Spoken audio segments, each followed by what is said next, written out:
Okay, now we need to discuss the database users or DBMS users. We seen DBMS 3 schema architecture or 3 level of DBMS RDBMS architecture, in which we see 3 different levels. In that 3 different levels, we are going to be viewing the data different at different levels. In the same way, we are having different users who are going to be accessing the data from the database. These are going to be classified into 4 different types.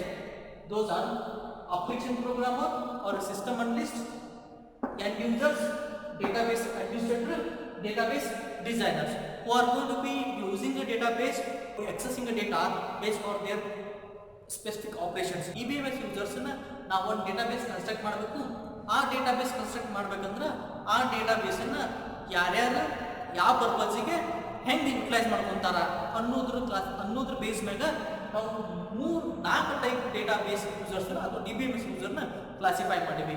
ಒಂದನೇದು application programmer or system analyst, end users, database administrator, database designers. ಇವು 4 different DBMS users ನಾವು usually ನೋಡ್ತೀವಿ. ಯಾವುದೋ ಒಂದು database construct ಮಾಡಕತ್ತಪ್ಪ ಅಂದ್ರೆ ಆ ಡೇಟಾಬೇಸಿಗೆ ಈ 4 kind of database users ಆ ಡೇಟಾಬೇಸಿಗೆ ವರ್ಕ್ ಮಾಡ್ತಿರ್ತಾರೆ ಅಥವಾ ಆ ಡೇಟಾಬೇಸಿಗೆ ಡೇಟಾನ ಎಕ್ಸೆಸ್ ಮಾಡ್ತಿರ್ತಾರೆ.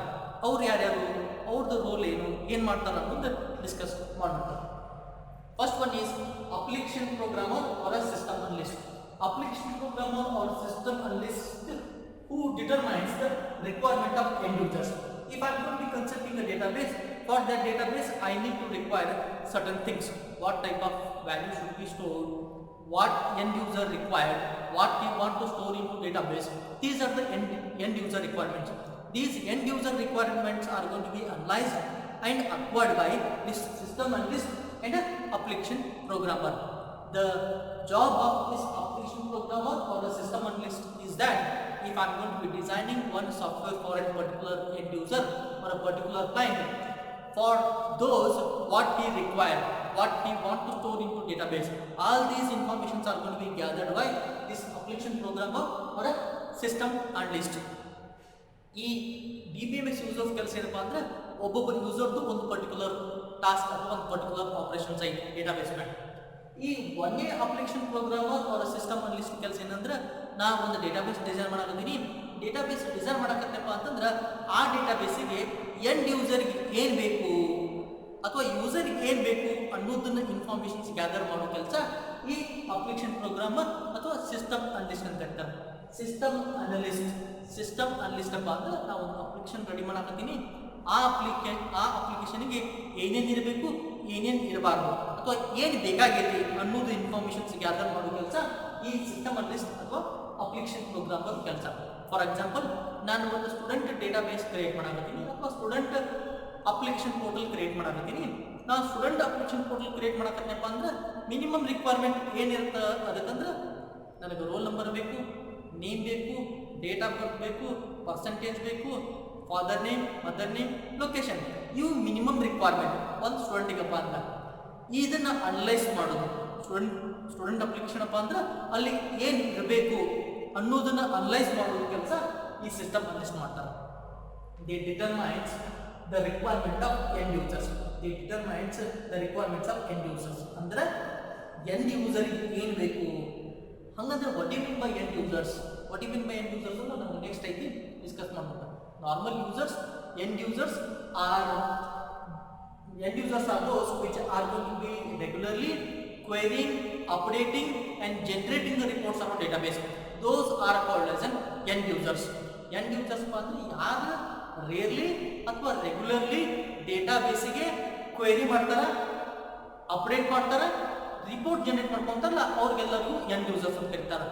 ಅವ್ರದ್ದು ರಿಕ್ವೈರ್ಮೆಂಟ್ ಫುಲ್ಫಿಲ್ ಮಾಡೋ ಕೆಲಸ ಈ ಸಿಸ್ಟಮ್ ಅನಲಿಸ್ಟ್ ಮಾಡಬೇಕು. ಅಂದ್ರೆ ಅವ್ರಿಗೆ ಏನು ಬೇಕಾಗೈತಿ ಡೇಟಾಬೇಸ್ನಿಂದ ಅನ್ನೋದನ್ನ ನೀಡನ್ನು ಅನಲೈಸ್ ಮಾಡೋ ಕೆಲಸ ಈ ಸಿಸ್ಟಮ್ ಅನಲಿಸ್ಟ್ ಅಥವಾ ಅಪ್ಲಿಕೇಶನ್ ಪ್ರೋಗ್ರಾಮರ್ ಮಾಡ್ತಾರೆ. Next one is end users. I already told end users people who require to access the database for querying, updating and generating the reports. End users are the people who are going to be accessing the database for querying, updating and generating the report. For example, Every banking system has its own database applications.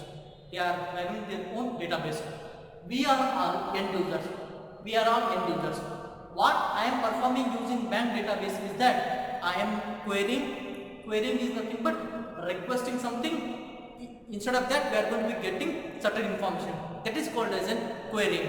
Means if I am going to be, if I visit the ATM and check for a balance, then I request a query for retrieve a balance from my account, then it's going to be returning with a balance of my account. That is called as a query. That is called as a query. Updating and generating a report means if you want to mini statement or a statement from particular month to particular month, these are going to be generated or these are going to be generated from end users. Those people who are going to be updating, querying and generating a report on database, those are called as an end users. They are going to be having minimum access on the given database. They are able to only access the part of the database. They are not able to access the whole database. They have limited access, restrictions on the accessing of data from the database. Those are all called as an end user. Those are all called as end users. End user ಅಂತಂದ್ರೆ end users are the people. ಅವರು ನಮ್ಮ database ಯಾವುದೋ ಒಂದು database excess ಮಾಡ್ತಾರ. ಯಾವ purpose ಮೇಲೆ excess ಮಾಡ್ತಾರಪ್ಪ ಅಂದ್ರೆ ಕ್ವೆರಿ ಮಾಡಕ್ಕೆ ಎಕ್ಸೆಸ್ ಮಾಡ್ತಾರ, ಏನೋ ಇನ್ಫಾರ್ಮೇಷನ್ಸ್ ಅಪ್ಡೇಟ್ ಮಾಡಕ್ಕೆ ಎಕ್ಸೆಸ್ ಮಾಡ್ತಾರ, ಅಥವಾ ಡೇಟಾಬೇಸ್ ಇಂದ ರಿಪೋರ್ಟ್ ಜನರೇಟ್ ಮಾಡ್ಕೊಳ್ಳೋ ಸಂಬಂಧ ಎಕ್ಸೆಸ್ ಮಾಡ್ತಾರ. ಅವರಿಗೆ ಡೇಟಾಬೇಸ್ ಎಂಡ್ ಯೂಸರ್ಸ್ ಅಂತ ಕರೀತಾರೆ. ಅವರಿಗೆ ಲಿಮಿಟೆಡ್ ಎಕ್ಸೆಸ್ ಇರುತ್ತೆ. They are having limited access means they are able to view only part of the database. They are not able to access the entire database. ಅಂದರೆ ಡೇಟಾಬೇಸ್ನ full control ಇರೋದಿಲ್ಲ ಅವರಿಗೆ. ಕೆಲವೊಂದು part ಮಾತ್ರ ಅವರಿಗೆ ಎಕ್ಸೆಸ್ ಮಾಡಕ್ಕೆ ಸಾಧ್ಯ ಇರುತ್ತೆ. ಅಂಥ ಯೂಸರ್ಸ್ಗಳಿಗೆ ಎಲ್ಲರಿಗೂ ಎಂಡ್ ಯೂಸರ್ಸ್ ಅಂತ ಕರೀತಾರೆ. ಫಾರ್ ಎಕ್ಸಾಂಪಲ್, ಎಲ್ಲ ಬ್ಯಾಂಕಿಂಗ್ ಸಿಸ್ಟಮು ಡೇಟಾಬೇಸ್ ಮೇಂಟೈನ್ ಮಾಡ್ತಾವೆ. ನಾವು ಎಲ್ಲರೂ ಆ ಡೇಟಾಬೇಸಿಂದ ಎಂಡ್ ಯೂಸರ್ಸ್.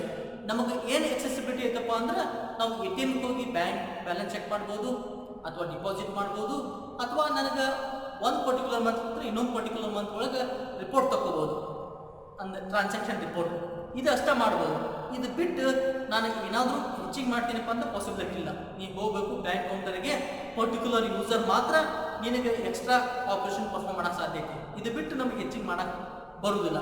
ಇವೆಲ್ಲವೂ ಎಂಡ್ ಯೂಸರ್ಸ್. ಇವ್ರು ಎಲ್ಲರಿಗೂ ನಾವು ಎಂಡ್ ಯೂಸರ್ಸ್ ಅಂತ ಕರೀತಾರೆ. End users are the people who querying database for updating, generating reports from the database. These are all called as a database end users. ಅವರಿಗೆಲ್ಲರಿಗೂ end users ಅಂತ ಕರೀತಾರೆ. Third one is DBA or a database administrator. DBA or a database administrator, which is a responsible person for authorization access to the database, for coordinating and monitoring and acquiring needs of the hardware and software resources. DBA or database administrator is responsible for authorizing the database. Authorizing the database means we see application programmer and end user who are also an users of DBMS. What accessibility I can provide for a single database. If I created a database, for that database I need to provide a certain accessibility or certain restrictions. Who can access what? Up to what accessibility I can provide this particular user to access the information from the database. These are going to be allocated by this DBA or a database administrator, who is also responsible for acquiring the hardware and the software requirement for the particular database. If I created a database for maintenance or for operation that may require certain hardware and software, all these requirements are going to be analyzed by this database administrator. Database administrator ಅಂದ್ರೆ ಅವ ನಮ್ಮ ಡೇಟಾಬೇಸಿಗೆ authorised access person. ನಾನು ಒಂದಿಷ್ಟು user create ಮಾಡ್ಬೇಕಂತಂದ್ರೆ ಆ users ಎಲ್ಲ create ಮಾಡಿಕೊಡೋದು database administrator. He is providing user ID and password for authorized access to the database. You are not allowed to simply access the database. ಈಗ ನಾನು end user ಅಂತಂದ್ರೆ ನನಗೆ ಹಂಗೆ ಡೇಟಾಬೇಸ್ ಆಕ್ಸೆಸ್ ಮಾಡೋಕ್ಕೆ hello ಮಾಡೋದಿಲ್ಲವ. ಅವ user ID password create ಮಾಡಿ ಕೊಡ್ತಾನೆ, ಅದರಿಂದ ನಮ್ಮ ಡೇಟಾಬೇಸನ್ನು ಆಕ್ಸೆಸ್ ಮಾಡೋಕ್ಕೆ ಅಲೋ ಮಾಡ್ತೈತೆ ನಮ್ಮ ಡೇಟಾಬೇಸ್. ಇವು ಎಲ್ಲವನ್ನು ಕ್ರಿಯೇಟ್ ಮಾಡಿಕೊಡೋದು ಈ ಡೇಟಾಬೇಸ್ ಅಡ್ಮಿನಿಸ್ಟ್ರೇಟರ್ದ ರೆಸ್ಪಾನ್ಸಿಬಿಲಿಟಿ. ಅದ್ರ ಜೊತೆ ಒಂದು ಯಾವುದು ಡೇಟಾಬೇಸ್ ಐತಿ ಆ ಡೇಟಾಬೇಸಿಗೆ ಫಾರ್ ಟೈಮ್ ಬೀಂಗ್ ಅಪ್ಡೇಷನ್ ಮಾಡಿದ್ವಂದ್ರೆ ಅದಕ್ಕೆ ಏನು ಹಾರ್ಡ್ವೇರ್ ಬೇಕು ಅಥವಾ ಯಾವುದು ಸಾಫ್ಟ್ವೇರ್ ರಿಸೋರ್ಸ್ ರಿಕ್ವೈರ್ಮೆಂಟ್ ಬೇಕು ಅದನ್ನೆಲ್ಲ ಅನಾಲಿಸಿಸ್ ಮಾಡೋ ಕೆಲಸ ಈ ಡೇಟಾಬೇಸ್ ಅಡ್ಮಿನಿಸ್ಟ್ರೇಟರ್ ಮಾಡ್ತಾರೆ. ನಮ್ದು ಏನೋ ಡೇಟಾಬೇಸ್ ಐತಿ ಆ ಡೇಟಾಬೇಸಿಗೆ ಒಂದು ಯಾವುದೋ ಹಾರ್ಡ್ವೇರ್ ರಿಕ್ವೈರ್ಮೆಂಟ್ ಸದ್ಯಕ್ಕಿಲ್ಲ, ಮುಂದೆ ಫ್ಯೂಚರ್ ಬೇಕಾದಪ್ಪ ಅಂದ್ರೆ ಆ ರಿಕ್ವೈರ್ಮೆಂಟನ್ನು ಅನಲೈಸಿಸ್ ಮಾಡೋದು ಅದನ್ನು ಇಂಪ್ಲಿಮೆಂಟ್ ಮಾಡೋ ಕೆಲಸ ಈ DBA ಮಾಡ್ತಾನೆ. ಅವ್ನು ಡೇಟಾಬೇಸ್ ಅಡ್ಮಿನಿಸ್ಟ್ರೇಟರ್ ಅಂತ ಕರೀತಾರೆ. Who is responsible for authorise access to database. ಅಂದ್ರೆ ನಮಗೆ ಕೆಲವೊಂದಿಷ್ಟು ಯೂಸರ್ಗೆ ರೆಸ್ಟ್ರಿಕ್ಷನ್ಸ್ ಐತಿ, ಬಟ್ ಫುಲ್ ಕಂಟ್ರೋಲ್ ಇರೋದು ಯಾರಿಗಪ್ಪ ಅಂದ್ರೆ ಡೇಟಾಬೇಸ್ ಅಡ್ಮಿನಿಸ್ಟ್ರೇಟರ್ಗೆ. ಅವ ಎಷ್ಟು ಬೇಕಾದಷ್ಟು ಯೂಸರ್ಸ್ ಕ್ರಿಯೇಟ್ ಮಾಡ್ಕೋಬಹುದು, ಕ್ರಿಯೇಟ್ ಮಾಡಿದ ಯೂಸರ್ಸ್ನ ತೆಗೆದು ಹಾಕ್ಬೋದು, ರೆಸ್ಟ್ರಿಕ್ಷನ್ಸು ಮಾಡ್ಬೋದು. ಇವೆಲ್ಲವನ್ನು ಈ DBA ಮಾಡ್ತಾನೆ. ಫಾರ್ ಎಕ್ಸಾಂಪಲ್, ನಿಮ್ಮ ಕಂಪ್ಯೂಟರ್ ಸಿಸ್ಟಮಿಗೆ ನಾವು ಅಡ್ಮಿನಿಸ್ಟ್ರೇಟರ್ ನಾವು 2 ಅಕೌಂಟ್ ಕ್ರಿಯೇಟ್ ಮಾಡ್ಬೋದು. ಒಂದು ಅಡ್ಮಿನಿಸ್ಟ್ರೇಟರ್ ಅಂತ ಕ್ರಿಯೇಟ್ ಮಾಡ್ಕೋಬೋದು, ಇನ್ನು ಯೂಸರ್ ಅಕೌಂಟ್ ಅಂತ ಕ್ರಿಯೇಟ್ ಮಾಡ್ಕೋಬೋದು. ಯೂಸರ್ ಅಕೌಂಟ್ ಕ್ರಿಯೇಟ್ ಮಾಡಿಕೊಟ್ಟಿದ್ದಪ್ಪ ಅಂದ್ರೆ ಅವ್ನಿಗೆ ಲಿಮಿಟೆಡ್ ಎಕ್ಸೆಸ್ ಇರುತ್ತೆ ನಮ್ಮ ಕಂಪ್ಯೂಟರ್ ಸಿಸ್ಟಮಿಗೆ. ಅಂದರೆ ಕೆಲವೊಂದಿಷ್ಟು ಆಪರೇಷನ್ಸ್ ಕೆಲವೊಂದಿಷ್ಟು ಪ್ರೋಗ್ರಾಮ್ ಮಾತ್ರ ರನ್ ಮಾಡ್ಬೋದು. ನಾವು ಅಡ್ಮಿನಿಸ್ಟ್ರೇಟರ್ಲಿಂದ ಲಾಗಿನ್ ಆಗಪ್ಪ ಅಂತಂದ್ರೆ ನಾವು ಯಾವ ಬೇಕಾದ ಆಪರೇಷನ್ಸು ಪರ್ಫಾರ್ಮ್ ಮಾಡ್ಬೋದು. ಸೇಮ್ ಕಾನ್ಸೆಪ್ಟ್ ನಮ್ಮ ಡೇಟಾಬೇಸ್ಗೂ ಈ DBA ರೆಸ್ಪಾನ್ಸಿಬಿಲಿಟಿ ಸೇಮ್. ಅವ ನಮ್ಮ ಹೋಲ್ ಡೇಟಾಬೇಸ್ ಒಳಗೆ ಹೋಲ್ ಕಂಟ್ರೋಲ್ ಇರೋದು ಈ ಡೇಟಾಬೇಸ್ ಅಡ್ಮಿನಿಸ್ಟ್ರೇಟರ್. ಯಾರು ಏನು ಎಕ್ಸೆಸ್ ಮಾಡ್ಯಾರ, ಯಾವ ಡೇಟಾ ಎಕ್ಸೆಸ್ ಆಗೈತಿ, ಯಾರು ಯಾವ ಡೇಟಾ ಮ್ಯಾನುಪ್ಲೇಟ್ ಮಾಡ್ಯಾರ, ಯಾರು ಅಪ್ಡೇಟ್ ಮಾಡ್ಯಾರ, ಈ ಎಲ್ಲ ಇನ್ಫಾರ್ಮೇಷನ್ಸನ್ನು DBA ಎಕ್ಸೆಸ್ ಮಾಡ್ಬೋದು. But end users, system analyst ಅಥವಾ ಡೇಟಾಬೇಸ್ ಡಿಸೈನರ್ಸ್ ಈ ಎಕ್ಸೆಸಿಬಿಲಿಟಿ ಇರುವುದಿಲ್ಲ. ಅವರು ಕೆಲವೊಂದು ಪಾರ್ಟ್ ಆಫ್ ಡೇಟಾ ಮಾತ್ರ ಎಕ್ಸೆಸ್ ಮಾಡ್ಬೋದು. ಬಟ್ ಎಂಟೈರ್ ಡೇಟಾಬೇಸ್ ಮೇಲೆ ಕಂಟ್ರೋಲ್ ಇರೋದು ಯಾರಿಗಪ್ಪ ಅಂದ್ರೆ DBA. ಅದಕ್ಕೆ ಅವಾಗ ಡೇಟಾಬೇಸ್ ಅಡ್ಮಿನಿಸ್ಟ್ರೇಟರ್ ಅಂತ ಕರೀತಾರೆ, database administrator. The last one is database designers. Database designers are responsible for identifying the data to be stored in the database. These are the people who are responsible for identifying the data to be stored in the database. We seen and system analysts. System analysts are going to be analyzing the requirement of end users. And these database designers who are going to be fulfilling the needs of end users. What the system analyst is come up with a report or come up with a query, all these are going to be fulfilled by this database designers. And they are identifying what type of data should be stored in the database. Those are called as the database designers. The name itself suggests that database designers. These are the people who are designing database.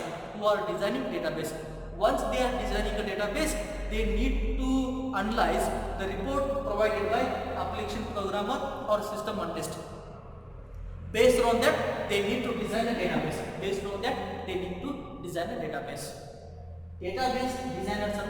Database designers are the people who identify the data to be stored on database. ಅವರು ನಮ್ಮ database database designers ಅಂದ್ರೆ database design ಮಾಡೋರು. ಅವ್ರದ್ದು ಕೆಲಸ ಏನಪ್ಪ ಅಂದ್ರೆ database ಒಳಗೆ ಅಂಥ ಡೇಟಾ ಸ್ಟೋರ್ ಆಗಬೇಕು ಅನ್ನೋದು ಡಿಸೈನ್ ಮಾಡ್ತಾರೆ ಅಥವಾ ಐಡೆಂಟಿಫೈ ಮಾಡ್ತಾರೆ. ಈಗ ಸಿಸ್ಟಮ್ ಅನಲಿಸ್ಟ್ ಡಿಸ್ಕಸ್ ಮಾಡಿದ್ವಿ. ಸಿಸ್ಟಮ್ ಅನಲಿಸ್ಟ್ ಕೆಲಸ ಏನಪ್ಪ ಅಂತಂದ್ರೆ ಎಂಡ್ ಯೂಸರ್ಗೆ ಏನು ಬೇಕು ಅನ್ನೋದನ್ನ ಅನಲೈಸ್ ಮಾಡ್ತಾರೆ.